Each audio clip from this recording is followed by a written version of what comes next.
I have extra copies too. So I get the more challenging role of Safe Sanctuary because, or I'll keep them up here so because we go out more. Although with VBS we go out too. But basic guideline is just be smart.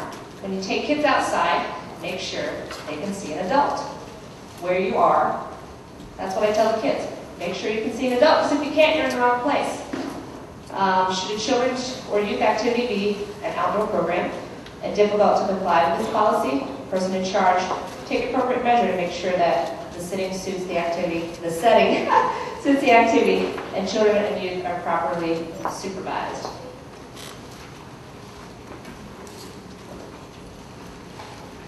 We will make sure registration materials for activities in which children or youth are outside of the direct supervision of the parents or guardians, that will have the right forms signed with permission slips. Give me a break, I had 4.5 hours of sleep last night at the youth lock-in. Okay, so we're going to do our best to make sure everybody's safe. I'm going to ignore Dan Holmes back there. Participant covenant. All ministry team leaders and volunteers shall sign a participant covenant, which is what I was copying downstairs just a few seconds ago. And I'm going to make sure in the coming years that there is a covenant for the youth on the back of the parent-teen consent form. We're always trying to make things more efficient and effective, so look for that incoming in the future. The 5-year-older rule: paid or recruited people working with children or youth during any church-sponsored function should have an age difference of 5 years between them and the children and youth they're working with. Just to make sure that everybody is getting enough supervision. We work hard to make sure that participation records are maintained. Nita Jeffries does a great job helping us with that. She's our membership secretary. At a minimum, these records should list the date and hour of the activity, its location, the name of the children and youth participating, and the names of the adults on site that day. Sometimes people forget to list themselves. I'm included in that list. I forget that I'm there. I don't put myself down. Reporting. The ministry team leader, volunteer, or helper who observes alleged abuse, or to whom the alleged abuse is reported, is required to report the incident immediately to the person in charge of the children or youth activity. Okay. And the person in charge then immediately attempts to obtain necessary information such as the name of the victim, address, and family information. I'll say something in here. Basically, you guys are off the hook, so to speak, because ultimately you reported to me and I reported to Ryan or Jim. They are the big dogs in charge. They're the, what'd you say? Right, they're the mandated reporters. Obviously, ethically, and as Christians, we want to make sure that we report it, but they're the ones who have to follow, the official rules as far as that goes. So don't get too freaked out about it. Tell me, I'll make sure we get the right stuff, and I'll make sure they get the right stuff, or the staff person in charge. If possible, the pastor, if possible, the pastor is to be informed immediately before or subsequent to the making of a report. And the person in charge of the children or youth's activity will call the Franklin County Child Abuse Hotline to make a report. And if it hasn't been said before, all this should be in the paperwork that you're going to be taking home. Any person who is the object of the report will be required to refrain from all children's and youth activities until the incident is resolved. And of course, we want to make sure things are discreet. We don't want to cause any more harm or hurt than we need to in matters like this. A quick, compassionate, and unified response to an alleged incident of child abuse is expected. The details of this are listed on page 8 of your Safe Sanctuary policy. In a church, we want to make sure that we remember the luxury and privilege of being in a community, and we don't want to stop people from appropriate signs of affection. Affirmation, pats on the back, hugs, support, prayers, or physical caretaking, changing diapers, or helping a young person in the toilet are appropriate in a community of caring Christians. Just a quick little hint. Sometimes I have learned over the years, I ask permission to get a hug. I just don't hug immediately. I say, hey, can I give you a hug? Unless I know the person super, super well. And I know I can just pounce on them. Just kidding! Okay. Appropriate discipline. Children should be made aware that appropriate behavior is expected at church classes and events. Good behavior should be taught by example. Gentle reminders are always necessary. And redirect children when needed. Address the behavior problem, like saying bad choice and not the child. Signs of physical abuse are listed, I believe, in the booklet you have. Oftentimes a child won't tell anyone about it. Signs possibly of physical abuse are hostile, aggressive behavior toward others. Emotional abuse exhibits severe depression, withdrawal, exhibits lack of self-esteem, failure to thrive. Signs of neglect, again, failure to thrive. Pattern of inappropriate dress for climate, begs or steals food, chronic hunger, and depression. Possible signs of sexual abuse, unusually advanced sexual knowledge and or behavior, and again, depression. And this is horrible to think of. They're all horrible to think of, but other signs of ritual abuse, disruption of memory, unexplained mistrust, or mood swings. And finally, we get to the solutions and resolutions. Before we go into this, can I explain the paperwork? Yes. Is that okay? That would be best. Before you leave tonight, could I ask you to hold that? I have to explain 3 papers to you.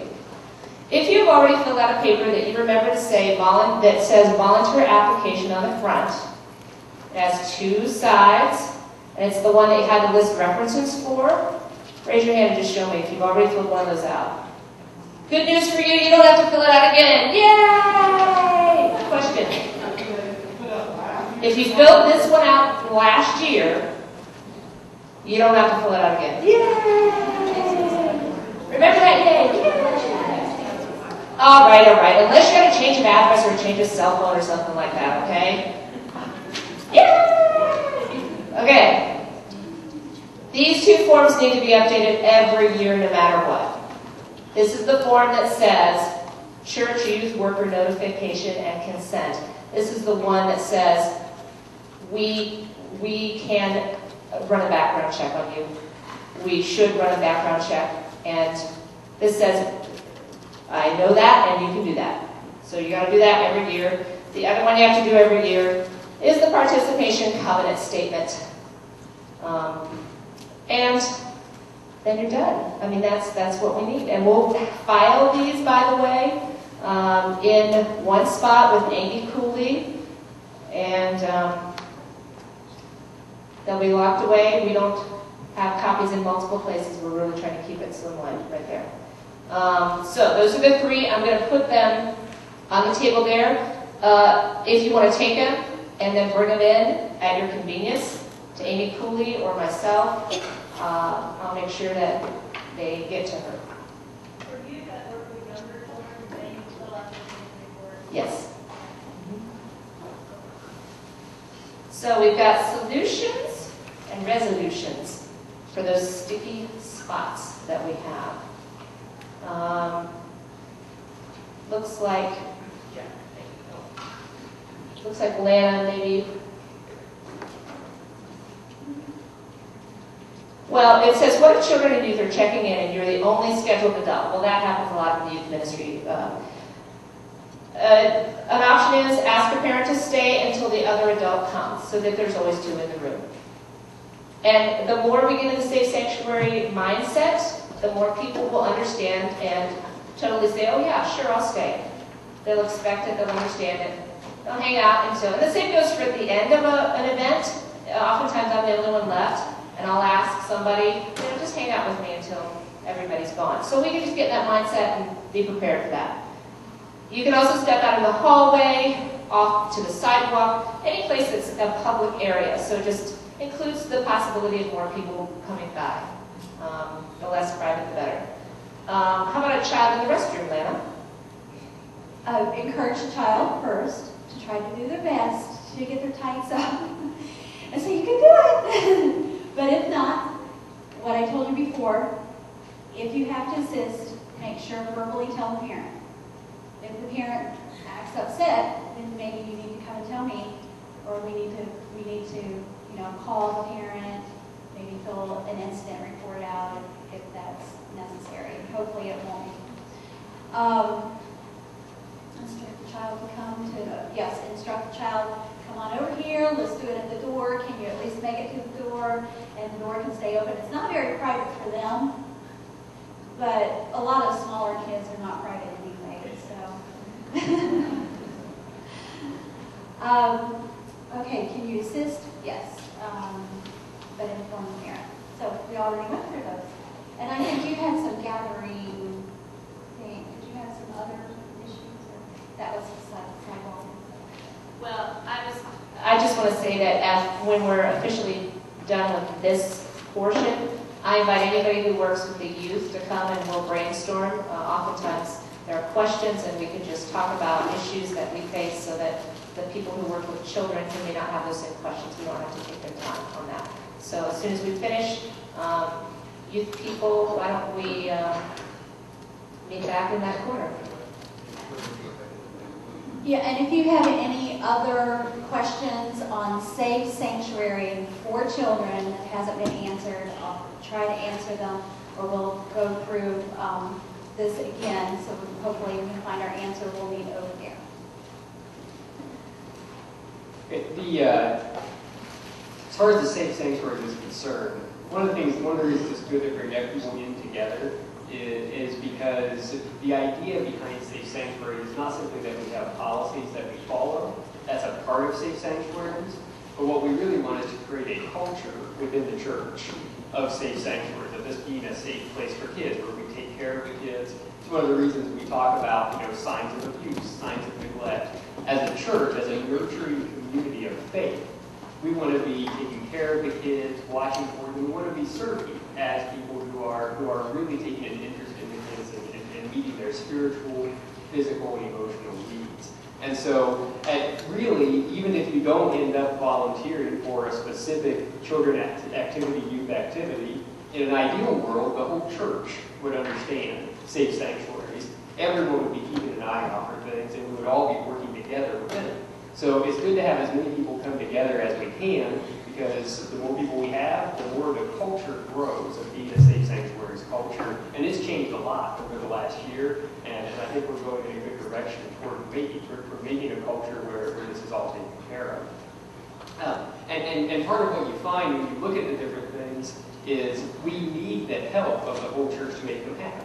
If you're dropping off your kid and it's the first kid, then the volunteer or the staff person in charge of the ministry shouldn't have to catch you and tackle you and tie you to the wall to get you to stay until another kid shows up. You should be able to go, yeah, I'll stick around until another kid shows up, until your other volunteer shows up. Everyone should be kind of in this together and taking care of the different things, and that's what we want to be working towards. So if you have any questions for Zima, she'll be in that corner.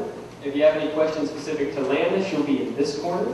And at this time, I'm going to invite you to join together and do a little litany here for the kids, and then we will release you. Anyone who doesn't have specific questions may go. Anybody who has specific questions can stay.